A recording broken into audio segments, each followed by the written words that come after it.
तैयारी करते हुए इस चीज की भी तैयारी करनी है कि नहीं हुआ तो क्या होगा। और मैं बच्चों को बार बार कहता हूं, हर व्यक्ति हर काम नहीं कर सकता। मोटिवेशन को लेकर आपको जब भी ऐसा लगे कि आप डीमोटिवेटेड हो रहे हैं, yes we can, yes you can,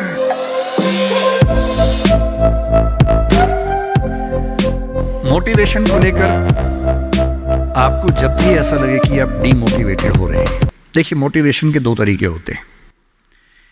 एक तरीका होता है हवाई किस्म का तरीका, मेरे जैसे किसी स्पीकर को बुला लीजिए, ये हवाई तरीका है, इससे कुछ बात बनती नहीं है, लगता है कि बात बन गई, बनती नहीं है। और कई मोटिवेटर्स तो मैंने ऐसे देखे हैं जो मंच पे आके आगे लगा देते हैं, यस यू कैन, सब बोलेंगे यस वी कैन, सबको लगता हो गया। वो असर रहता है आधे घंटे तक, जैसे गुब्बारे में हीलियम गैस भरते हैं, गुब्बारा उड़ता है, गुब्बारे को लगता है कि मैं तो महान हूं, मैं तो हवा में हूं, आसमान में हूं।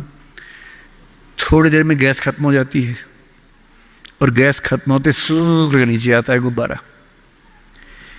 एक तो वैसा मोटिवेशन है कि मैं थोड़ी आग लगा दूं, 10 बार जोर से बोलूं, आप भी बोलो जोर जोर से, एकदम खून गर्म हो जाए, आप बाहर निकले, आपको लग रहा है कि आप कुछ भी कर सकते हैं, आधे घंटे बाद लग रहा है अरे हम तो वैसे के वैसे हैं।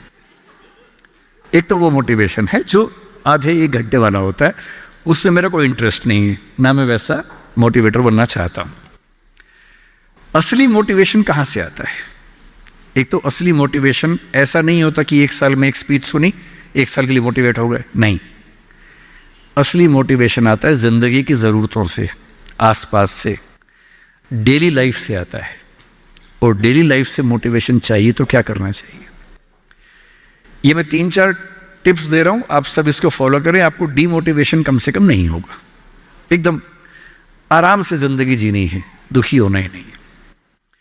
सबसे पहली बात, अपने आप से इतनी उम्मीदें नहीं पाल लेनी है जो पूरी नहीं हो सकती। और मैं आमतौर पर जब मोटिवेशन के लिए कोई मुझसे कहता है ना, मैं कहता हूं बच्चों को मत बुलाइए, उनके पेरेंट्स को बुला लीजिए। पेरेंट्स को समझाना ज्यादा जरूरी होता है कि बच्चों से इतनी उम्मीदें ना पाल लें कि बच्चों को जीना मुश्किल हो जाए। पेरेंट्स की एजुकेशन ज्यादा जरूरी है। भाई मैं देखता हूं मेरा बेटा पढ़ने में ठीक है, बहुत तोप नहीं है, मैं चाहता भी नहीं कि तोप बने, ठीक से पढ़ ले, मस्त रहे एकदम। पर हमारे गली मोहल्ले में कुछ बच्चे तोप हैं, उनके माता पिता रात दिन लगे रहते हैं, मम्मी फिर से 10th क्लास कर रही हैं, पापा भी 10th क्लास कर रहे हैं, बच्चा भी कर रहा है, रात दिन माँ बाप भी पढ़ा रहे हैं उसको, बच्चा भी पढ़ रहा है, पूरी फैमिली 10th क्लास कर रही है। और बच्चे के 10th क्लास में 99.8% मार्क्स, उसके बाद भी दुखी, 0.2 क्यों नहीं आए? और हमारे वाला 50 में खुश रहता है कि बहुत आ गए, काफी है, इससे ज्यादा क्या करेंगे? अगर आपने बच्चों से इतनी उम्मीदें पाली, इतना कंपटीशन में उलझा दिया, बेटा तुम्हें फर्स्ट आना है, टॉप करना है, 100% लाना है, ये करना है, वो करना है, आपका बच्चा कितना भी टॉप कर ले, वो कभी खुश इंसान नहीं बन पाएगा। और पेरेंट्स के लिए सबसे जरूरी होना चाहिए कि आपका बच्चा खुश रहे, ठीक इंसान बन जाए, आपके बुढ़ापे में आपकी चिंता कर ले, मन ही मन आपसे नफरत ना करने लगे। जब मेरे पास बच्चे अकेले में आके बात करते हैं, कभी कभी रोते हुए बोलते हैं मुझे अपने पेरेंट्स से नफरत है, नफरत। उन्होंने मुझे एक मशीन समझा अपनी इच्छाएं पूरी करने के लिए। मेरा मन था ये करने का, धमका धमका कि ये फील्ड दिलवाई जो फील्ड मेरा स्वधर्म है ही नहीं। मैं रोज पढ़ता हूं रो रो के, मेरा मन नहीं करता पढ़ने का क्योंकि मेरी फील्ड थी ही नहीं। इसलिए आप सबसे कह रहा हूं, हर व्यक्ति हर काम नहीं कर सकता, पर हर व्यक्ति कुछ ना कुछ अच्छा कर सकता है। और वो कुछ ना कुछ अच्छा क्या है? जो आपका स्वधर्म है। इतने उम्मीद मत पालिए। मसलन क्रिकेट भारत का शौक आजकल सब लोगों को हो गया है, लाखों बच्चे क्रिकेट खेल रहे हैं गली मोहल्ले में, सबको आईपीएल में आना है, सबको भारत की टीम में आना है।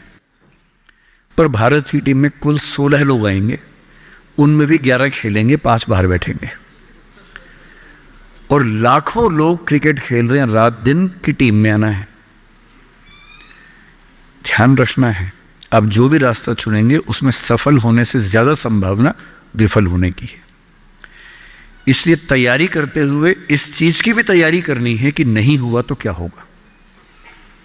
और मैं बच्चों को बार बार कहता हूँ, ज़िंदगी बहुत बड़ी है, नौकरी ज़िंदगी का एक छोटा सा हिस्सा है। मिले बढ़िया, ना मिले भाड़ में जाए, एकदम भाड़ में जाए, ठीक। और मैंने खूब देखा है, IAS IPS बनने के बाद भी कुछ लोग आत्महत्या कर लेते हैं, दुख से, तनाव से, परेशानी से। और मैंने देखा कुछ लोग छोटी सी नौकरी में इतने मस्त मौला होते हैं कि ज़िंदगी की हर खुशी जैसे उनके पास ही है। अंत में खुश रहना है तो उसके लिए कोई एक नौकरी ज़रूरी छोड़ना है, मिलेगी तो बढ़िया है, ना मिले तो भाड़ में जाए। तो अपना तकिया कलाम बना लीजिए। तकिया कलाम का मतलब अपनी एक पंच लाइन बना लीजिए, अपनी एक मिशन स्टेटमेंट बना लीजिए कि ताकत लगाएंगे, पूरी ताकत से कोशिश करेंगे कि जो मैं चाहता हूँ, जज बनना है, पॉलिटिशियन बनना है, IAS बनना है, जो बनना है बनूँ, उद्यम करना है उद्यम करूँ, स्टार्टअप करना है स्टार्टअप करूँ। पर नहीं हुआ, कोई पूछे ना, अगर नहीं हुआ तो बोला भाड़ में जाए। क्या हो गया, नहीं हुआ तो कुछ और करेंगे, तू नहीं कोई और सही, कोई और नहीं कोई और सही। ये एक इंसान के बारे में नहीं, अभी नौकरी के बारे में है।